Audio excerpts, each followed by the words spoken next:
मुझे खुशी इस बात की है कि हमारे मजलिस के इन हरे झंडों के बीच में हम जब तिरंगे को भी लहराते हुए यहां पर देख रहे हैं तो इससे ज्यादा फख्र की क्या बात हो सकती है। किसी ने कहा है कि मजलिस अगर गुजरात में आएगी तो मजलिस के लिए यहां पर आवाम के दिल में जगह नहीं रहेगी, कोई आएगा नहीं। मैं तमाम कैमरामैन और फोटोग्राफर से यह दरखास्त करता हूं, जरा एक बार पीछे मुड़कर देखिए और एक तस्वीर निकालिए जब मेरी पूरी आवाम दोनों हाथ ऊंचे करके दिखाएगी कि हम कितने लोग यहां पर आए थे। कल छापना तो ये छापना, कल दिखाना तो ये दिखाना।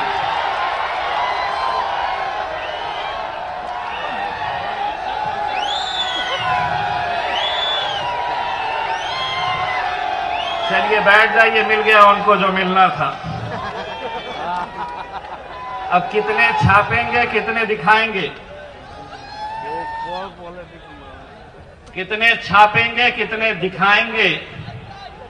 1 मिनट के बाद मैं तमाम आवाम से यह अपील करूंगा, मोबाइल सबके हाथ में है, मोबाइल की लाइट चालू करिए, एक तस्वीर वैसे भी दिखाई जाएगी उन्हें कि कितने सारे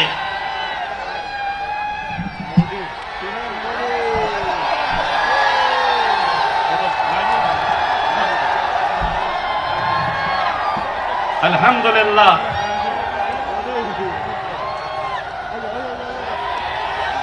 और उस रोशनी के ऊपर लहराता हुआ तिरंगा एक पैगाम देने के लिए आया है कि हम यहां पर सिर्फ इलेक्शन लड़ने के लिए नहीं आए हैं बल्कि लोगों का दिल जीतने के लिए आए हैं।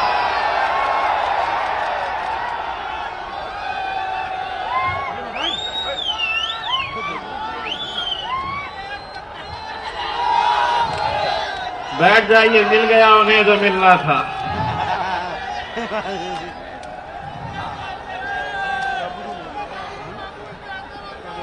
अब आपका काम हो गया है, अब मेरा काम। अब हम बैटिंग करने के लिए यहां पर खड़े हैं। चौके और छक्कों के अलावा हम रनिंग लेते ही नहीं हैं।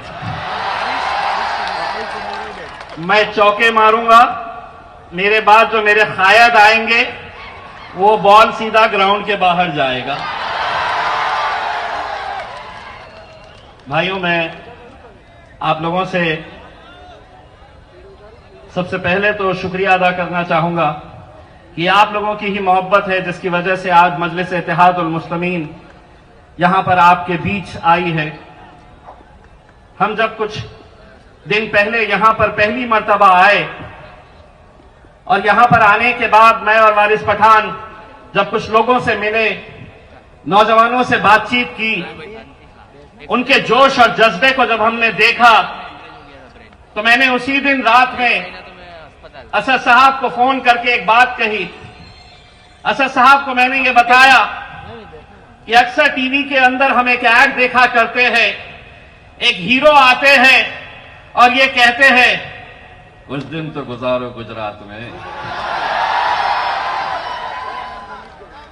आए हम, अब 2 दिन के अंदर क्या करके जाएंगे आपको समझ में आएगा हमारे जाने के बाद।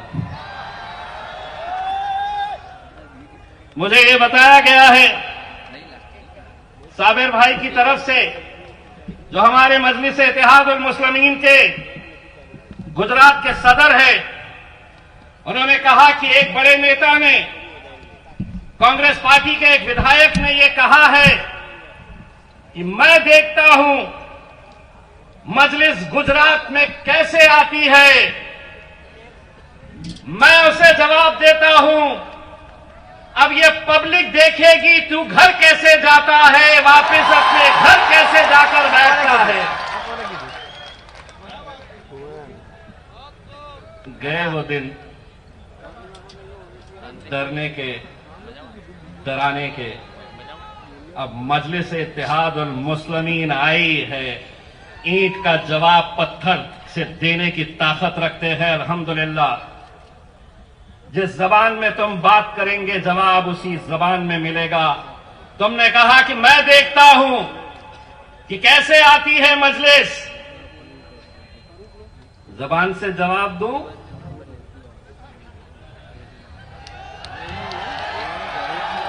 नहीं, मैं सीटी मार कर जवाब देता हूं।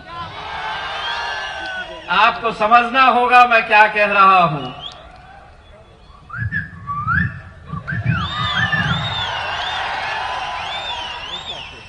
मिट्टू बेटे,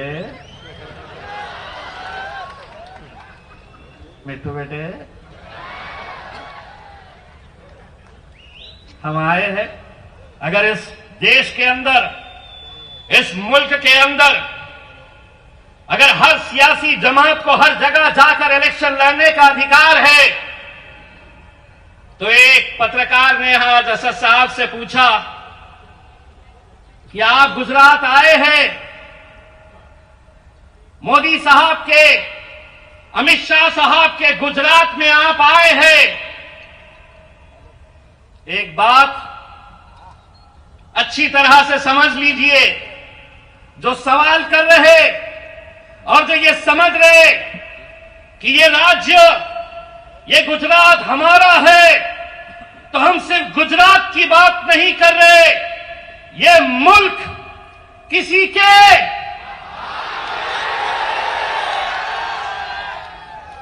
ये मुल्क किसी के। आधा मैंने बोला, आधा ये बोले। अब ये पुलिस वाले, ये मीडिया वाले,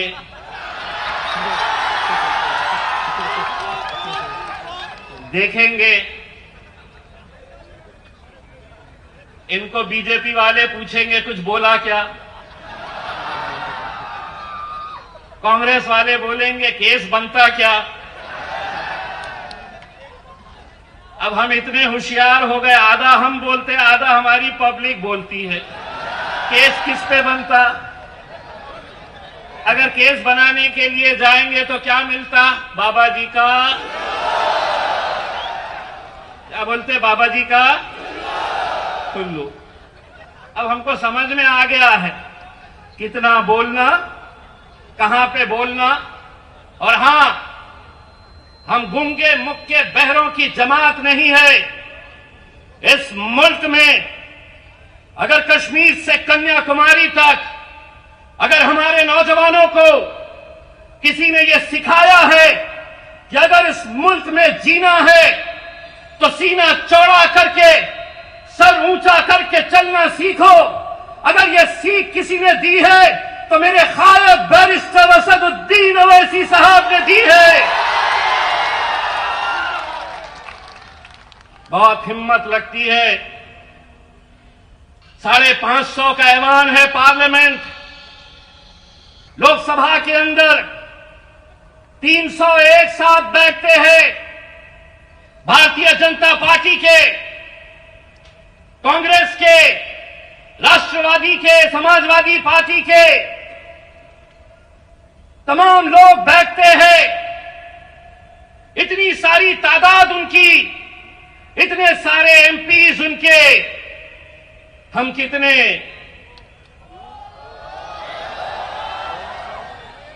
दो। जब पहले दिन गए तो अमित शाह साहब ने मोदी साहब के पास गए तो मोदी साहब ने अमित शाह साहब से पूछा, अरे ओ सांबा,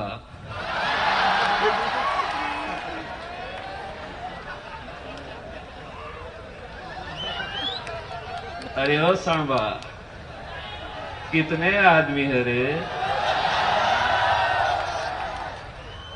2। सांबा भी जवाब सिर्फ 2 नहीं दिया। सांबा ने कहा है तो 2, लेकिन 200 पे भारी है। अभी ये जमात मजलिस इत्तेहाद उल मुस्लिमीन आपके बीच में आई है मेरे भाइयों, तो इस यकीन के साथ आई है कि आप लोग अपनी मोहब्बतों से हमें नवाजेंगे। हमें मालूम है कि गुजरात में आने से पहले बहुत सारी बातों के ऊपर हमारी चर्चा हुई। हम यहां पर मोहब्बत का पैगाम लेकर आए हैं। हम यहां पर दोस्ती का हाथ बढ़ाने के लिए आए हैं। तमाम जाति, धर्म और मजहब के लोगों को ये बताने के लिए आए हैं कि हां, मजलिस इत्तेहादुल मुस्लिमीन मुसलमानों के मुद्दे उठाती है, लेकिन हम हमारे हिंदू भाइयों की भी उतनी ही इज्जत करते हैं। आज सुबह जब हम हमारे महेश भाई वसावा साहब और छोटू भाई वसावा साहब के घर पर थे, जिनके साथ हमने उनकी पार्टी के साथ अलायंस किया है, उनके साथ मिलकर हम ये इलेक्शन लड़ेंगे। जब महेश भाई स्टेज पर खड़े थे तकरीर देने के लिए, उसी वक्त अजान हुई, महेश भाई खामोश बैठ गए उस अजान का एहतराम करने के लिए। ये मेरे मुल्क की तहजीब है, ये मेरे मुल्क की संस्कृति है। इसी संस्कृति के अंदर, इसी तहजीब के अंदर हम पैदा हुए हैं। लेकिन आज मुल्क के हालात क्या है आप अच्छी तरह जानते हैं। महज सियासत की कुर्सी हासिल करने के लिए समाजों के बीच दरारें और दीवारें पैदा करो, हिंदुओं को मुसलमानों से लड़ाओ, मुसलमानों को दलितों से लड़ाओ। यही काम, यही धंधा अगर कोई कर रहा है तो मुझे कोई डर नहीं है ये कहने में कि पिछले 70 सालों से किसी ने इस मुल्क को इतना नुकसान नहीं पहुंचाया जितना कि नरेंद्र मोदी के राज में भारतीय जनता पार्टी ने पहुंचाया है। यह हकीकत है। लोग कहते हैं कि हमारी जमात सिर्फ हमारी नारे लगाती है, लेकिन मुझे खुशी है कि आज इन 21 कैंडिडेट्स के अंदर पारुल बेन मकवाना हमारी एक बहन है, बीना बेन परमार ये हमारी बहन है, और हम आप लोगों के ये जिम्मेदारी देकर जा रहे हैं। ये 21 सीटें आप जिताएंगे, लेकिन सबसे पहले खुशखबरी ये सुनाएंगे कि हमारी ये दोनों बहनें भी जीत कर आई है यहां से आप लोगों के बीच में। क्योंकि उन लोगों के मुंह पे हमें एक तमाचा मारना है जो हम पर उंगलियां उठाते रहते हैं।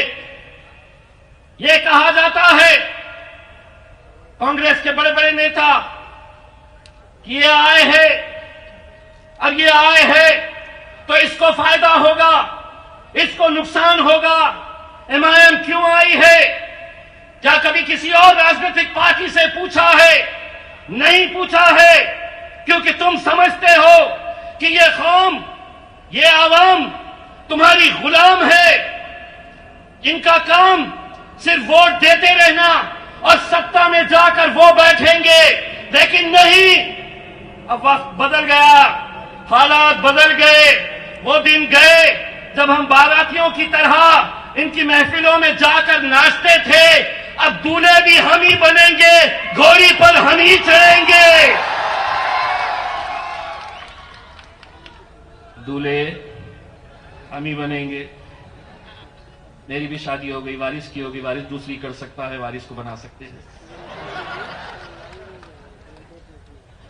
लेकिन नाचने के लिए 70 सालों तक हमने अहरे गैरों के फायदे के बारे में सोचा, अहरे गैरों के फायदे और नुकसान के बारे में सोचा।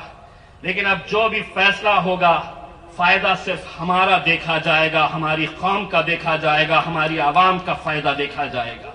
बहुत हो चुका है। अब हम दूल्हे जब बनेंगे तो नाचने इंशाल्लाह तुम्हें जरूर बुलाएंगे। कांग्रेसियों, भारतीय जनता पार्टी वालों, कितने सालों तक ये खेल खेला जाएगा?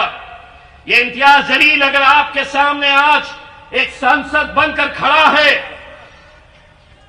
तो मैं अल्हम्दुलिल्लाह आप तमाम का भी शुक्रिया अदा करता हूं।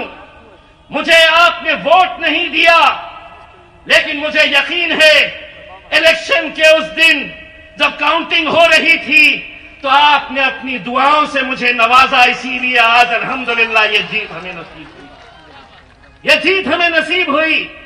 और अगर हम लड़ेंगे ही नहीं तो जीतेंगे कैसे? मैंने खुद ने अपने औरंगाबाद शहर में 20 साल से लगातार शिवसेना जीत कर आती थी। शिवसेना सांसद कौन?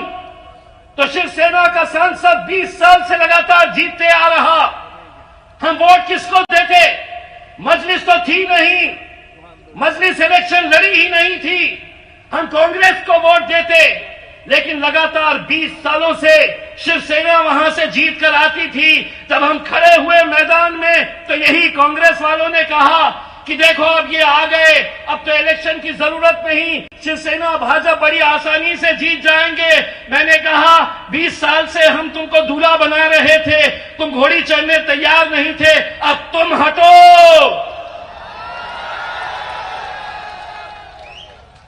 हम बताते हैं जीता कैसे जाता है। और अल्हम्दुलिल्लाह जब हम एक ताकत बनकर खड़े रहे, मुत्तहिद हुए, तो हमने ये दिखाया कि हमारी ताकत क्या है। और अगर हम औरंगाबाद में ये कर सकते हैं तो इंशाअल्लाह हम अहमदाबाद में भी करके दिखाएंगे। बस एक काम करना, बहुत सारे लोग आएंगे बहकाने के लिए, बहुत सारी अलग अलग बातें की जाएगी कि नहीं इनके आने से ये होगा। सबकी सुनो, सबकी सुनो, और आखिर में उठते उठते उनको कहो कि 70 सालों से तेरी सुन रहा था, मेरी सुन, तुझको जितना बोलना है बोल ले, लेकिन इस बार तो इंशाअल्लाह पतंग पर ही मोहर लगेगी मेरी। और ये जज्बा लेकर अगर आप जाएंगे तो यकीनन मजलिस इत्तेहादुल मुस्लिमीन को यहां पर कामयाबी मिलेगी। मेरे भाइयों, आज मुल्क के हालात कैसे हैं आप अच्छी तरह से जानते हैं। मैं हर रोज हम पार्लियामेंट के अंदर, लोकसभा के अंदर देखते हैं, बड़ा जिगर लगता है। कभी सोच के देखिए कि सामने 300 एमपीज बैठे हुए, जैसे ही असद साहब खड़े रहते हैं, अलग अलग तरह के नारे लगाना शुरू करते हैं। वो कहते हैं कि नहीं, असद साहब ने बोलना नहीं चाहिए, लेकिन जिस शख्स ने हमको बोलना सिखाया है वो जब खड़े रहता है तो उसने ये दुनिया को बताया है कि अगर मैं बोलूंगा तो सच बोलूंगा। मैं तुम्हारे कानों में रस घोलने के लिए नहीं आया, मैं तुम्हें गीत सुनाने के लिए नहीं आया हूं। मोदी जी, कभी कभी मेरे दिल में ख्याल आता है कि जैसे तुझको बनाया है मेरे लिए, मैं ये गीत सुनाने के लिए नहीं आया हूं, मैं तुमको हकीकत बताने के लिए आया हूं, मैं सच्चाई बताने के लिए आया हूं। और याद करो वो दिन जब सीए एनआरसी का बिल लाया गया था, सभी ने सोच लिया था कि बड़ी आसानी के साथ, लेकिन एक शेर का जिगर चाहिए। जब मैंने देखा मेरे कायक को कि सामने मोदी साहब बैठे हैं, अमित शाह साहब बैठे हैं, और 6 फुट 4 इंच के मेरे कायद खड़े रहते हैं और कहते हैं कि तुम्हारा कायदा, तुम्हारा कानून मेरी नजर में क्या है, तो देखो।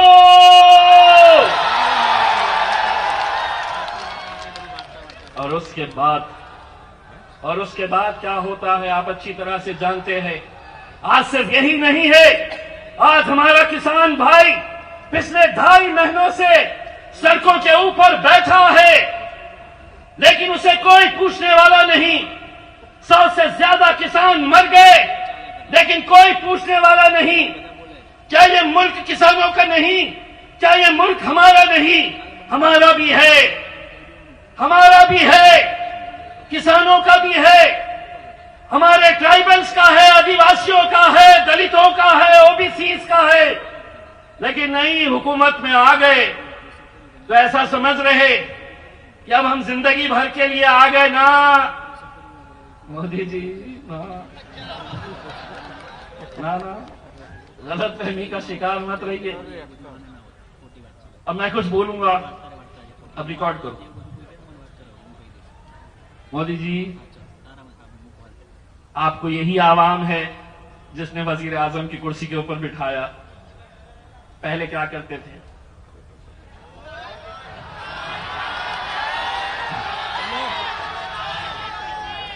आप वजीर आजम बने हैं, किसने बनाया? किसने बनाया?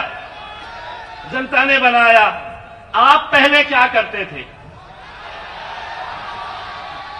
क्या मुझे सुने नहीं आ रहा? क्या बेचते थे? मैंने कुछ बोला, केस बनता, क्या मिलता?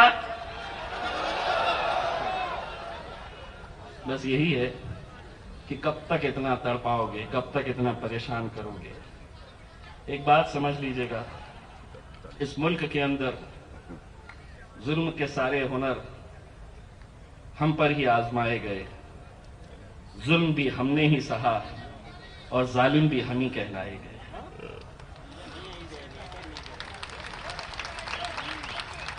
जुल्म के सारे हुनर हम पर ही आजमाए गए, जुल्म भी हमने ही सहा और जालिम भी हम ही कहलाए गए। मैं आप लोगों से सिर्फ इतनी अदबन गुजारिश करना चाहता हूं मेरे भाइयों कि ये सफ़र की शुरुआत हुई है और हमें यकीन है आप लोग अपनी मोहब्बतों से हमें नवाजेंगे, क्योंकि ये सफ़र यहीं पर ख़त्म नहीं होता है। इंशाअल्लाह आगे का सफ़र भी हम गुजरात को एक ऐसी जगह बनाना चाहते हैं कि आने वाले वक्त के अंदर तमाम लोग मजलिस इत्तेहादुल मुस्लिमीन के साथ जुड़े, तमाम नौजवान जिनका जोश हमने कुछ देर पहले जब असद साहब जैसे ही अहमदाबाद के अंदर आए और इतने सारे नौजवानों का एक हुजूम देखा जो रास्ते के ऊपर इंतजार कर रहे थे, ये जोश को बरकरार रखिएगा। 21 तारीख के दिन ये जोश को बाहर निकालिएगा, अपने घरों से बाहर निकलिएगा। ये 21 उम्मीदवार हमारे जो खड़े हुए हैं, इनके चेहरों के अंदर ये